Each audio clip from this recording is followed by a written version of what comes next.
The Senate is investigating Kibuloy and the Kingdom of Jesus Christ's alleged crimes involving the abuse of women.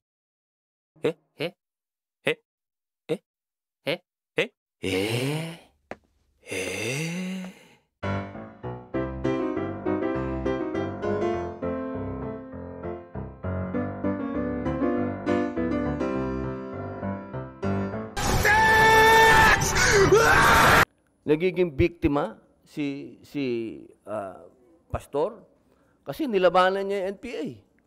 Yun ang sarili kong wala tayo, hindi deserve para sa mga mata ko ng isang tao ang tingin ko bayani sa pakikipaglaban niya sa komunista na naging kasama ko.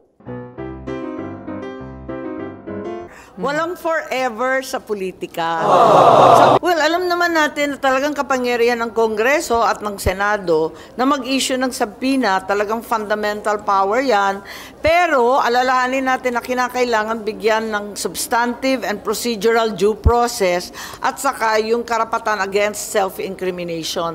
Ang ibig ko sabihin, lungkot na lungkot ako sa mga pangyayari tungkol sa SMNI at kay Pastor Kibuloy. Mabait siya sa atin at higit sa lahat talagang tumutulong sa napakarami.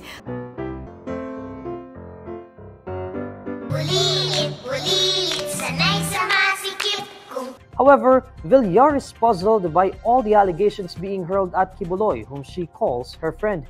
Villar says it will be shameful for her as a friend to have the pastor arrested.